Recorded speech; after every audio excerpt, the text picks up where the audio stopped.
How you doing, YouTube? This is Gunnery67 bringing you another YouTube video. Today's YouTube video is going to be on our budget AR-15s reliable for SHTF. Alright YouTube, let's get into it. Alright, so before we truly start this video, I want to kind of put this disclaimer out there.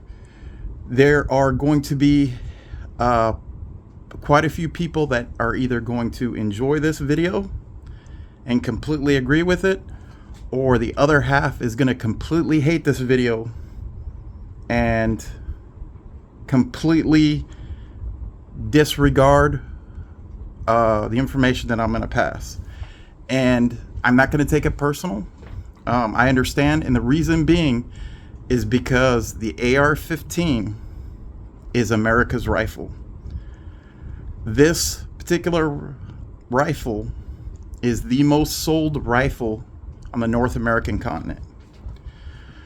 So there are a lot of strong feelings when you start talking about AR-15s. So when I start talking about this, I just want to throw out there that I am bringing 21 years worth of military experience to these things that I'm going to convey today with the AR-15.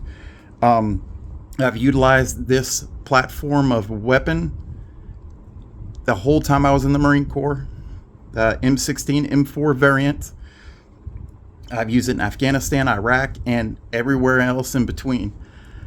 Outside of, or I have fired thousands upon thousands of rounds through an M4, M16 platform. So I have an extensive knowledge of how this works, how it operates, how to clean it, how to assemble it. I even know how to build complete ARs. So now that we've got this out of the way, let's go ahead and continue. All right, so the question is, are AR-15s reliable for SHTF? And the short answer, and it's kind of not the high-speed, sexy answer people are going to be looking for, but it can be. And I'm going to get into why it can be and why it can't be. So when I bought this AR-15, what you have in front of you is a DPMS AP4. Now DPMS, it's Panther Arms. They've been in business since the early 80s, and they started out as a machine company, a machine shop basically, and then they went into creating AR-15, or as you were, M4, M16, and 1911 parts for the U.S. military.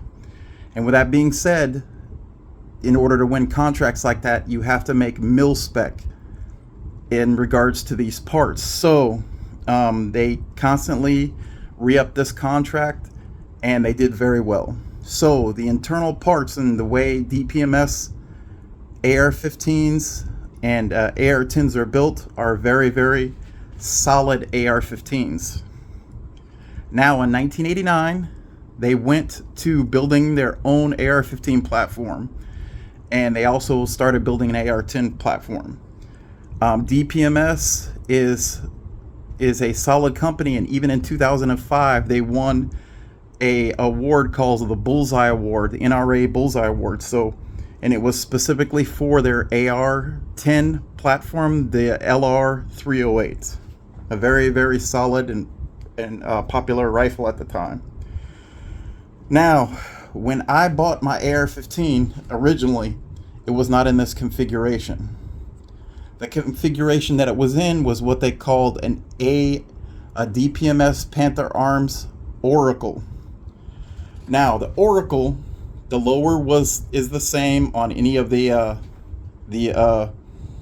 AR platforms. It's universal, but the barrel, which is right up here, was very, very economical. It didn't have a dust cover. It didn't have a forward assist. It didn't have a brass deflector. The barrel itself was made of 440 CMV steel It had this low profile gas block. It was flat topped, so it can take a scope or attachable sights. Right now I got on it the attachable carrying handle with rear sights. But when it was in that original configuration, I had numerous issues. Now, when I say numerous, I've had about 3,000 rounds put through this original upper. And in those 3,000 rounds, I probably got about 10 short stroking malfunctions. I had a couple of failures to feed. I had double feeds and all that stuff. So, I didn't like that. If I was going to bet my life on my AR-15, I wanted it to be way better. So what I did was I went ahead and purchased this upper DPMS Panther Arms AP4 barrel. And this DPMS AP4 barrel, it has a chrome line barrel. It's made of 450 CMV. And the bolt carrier group is chrome plated. And it had a F stamped or A frame front sight gas block.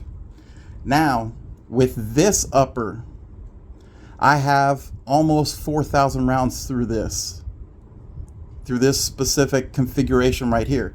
And throughout those almost 4,000 rounds, I have not had one single malfunction, not one. So now, am I saying that DPMS is a bad company? No, it's not.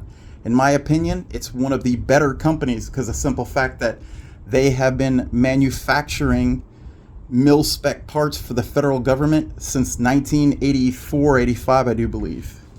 Very, very limited issues with their line because the government kept renewing the contract. As a matter of fact, a lot of police forces throughout the country utilize DPMS Panther Arms, AR-15s, and AR-10s. So it's a well-made rifle. It's just for this budget variant, there was too many issues that came about that I didn't agree with, or that too many malfunctions that were happening that made it to where I felt like it would not go bang every single time I pulled the trigger, or 99% of the time I pulled the trigger. So I upgraded, and now I have an AR-15 that I can go ahead and I feel that it is reliable during any SHTF event. Now, the things that I look for in an AR-15, specifically if you're looking for an entry-level AR-15, a budget AR-15, are things such as I'm looking to see if they have a F marked type front sight or gas block. And the reason being is because these low profile gas blocks, when you start shooting a lot of rounds, like particularly with mine, when I shot about 2 full magazines of rounds, the barrel got pretty hot. And when that happens with these low profile gas blocks, because they've got more parts in it to secure it to the gas system, they tend to heat up and crack. With the F marker A-frame gas block front sight, it's less parts, so you have less things that could potentially go wrong. So that's what I look for with an AR-15. The next thing I look for the bolt carrier group.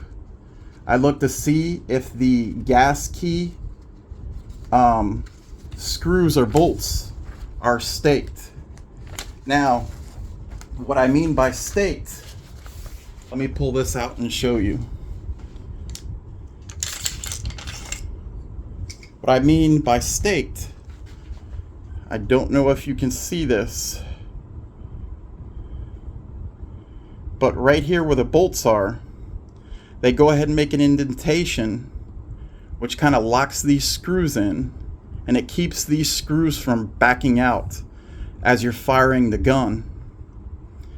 And if you've ever had these back out and this gets locked up in your AR-15, it is a pain in the ass to get this unjammed and get this out.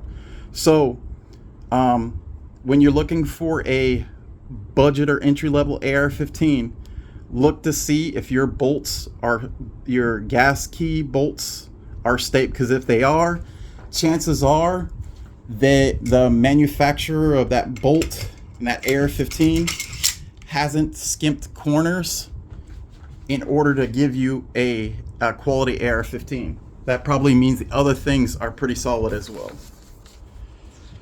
Okay, the next thing that I look for is with the bolt. I sit back and I look to see if it has been pressure tested or magnetically particle inspection.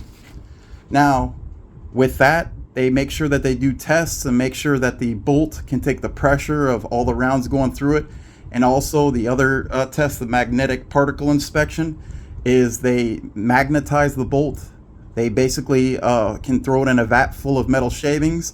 They pull it out, and if metal shavings are sticking to it, it's usually where there is a hairline crack in it, and that bolt is essentially defective. So I look for bolts that have been tested in those two ways: magnetically partically inspected and high pressure tested. This bolt, I couldn't find anything on it, and when I called DPMS, they couldn't answer that question. But this chrome plated bolt right here, it has MPI stamped on it, and then on the website it does say that they're high pressure treated. So that's another thing that I look for if I'm going to go buy a budget level AR-15, to make sure that it's reliable. All right. Additionally, I also look for if the manufacturer says what types of steel the bolt carrier group is.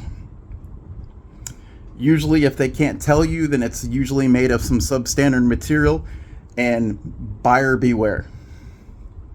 Next, I make sure that the feed ramps and the upper receiver align with the barrel extension. Now, when you have the barrel right here, this barrel, the barrel extension, gets put into the upper receiver MMA. It gets twisted and pressed on, and there are lugs in here. I'm going to try to show you this. I don't know how well it's going to come out, but maybe if I use a light right here. Those lugs inside, there's lugs on the receiver end and there's lugs on the barrel extension end. If those are not married up and they're flush, then you can get ammo, specifically the brass that gets hung up in your receiver, and now you can't have your ammunition and battery in it. When you pull the trigger, it won't go bang. So I look for that to make sure that they've properly aligned the barrel lugs for the upper receiver and the barrel extension. And then the last thing I look for is a staking of the buffer tube castle nut right here, which is right here, that connects your buffer tube to your upper receiver. If they stake it, it's not going to back out. So all of these things are indications of the manufacturer of that AR-15 on whether or not that this is going to be reliable. If those 6 things aren't there, then I steer clear from that specific AR-15. It's because if they don't do those 6 things, then the chances are that they've went ahead and cut corners in their manufacturer process. Probably they've used substandard material to construct their AR-15, and the probability of it not firing the majority of the time when you pull that trigger is really high. So going back to the original question, are budget AR-15s reliable during an SHTF event? the answer is yes, they can, but you have to do your research. You have to go ahead and inspect the weapon you're looking at buying. You just can't blindly buy it. And then once you get it, and then you have all these issues. Unfortunately, when I bought mine, I didn't look at all of those things. I wasn't as a knowledgeable of an AR-15 owner and operator as I am now. So, all right. But with all that being said, my DPMS AR-15, this AP4, in its current configuration, is reliable in an SHTF event.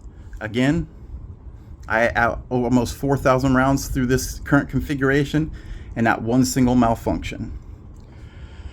All right, YouTube, that's about it for today. If you like this video, please go ahead and hit that like button. If you like my content, please go ahead and hit that subscribe button. Down in the comments below, let me know what you like, what you don't like. Do you think I'm spot on with what I look for in a AR-15, specifically a budget AR-15, to make sure that it's going to be reliable? Did I miss anything, or do you not completely agree of what I said? I'm very interested in read your comments. I try to answer all of my comments that I get submitted to, and there you go. All right, this is Gunner Restarting 67. I'm out.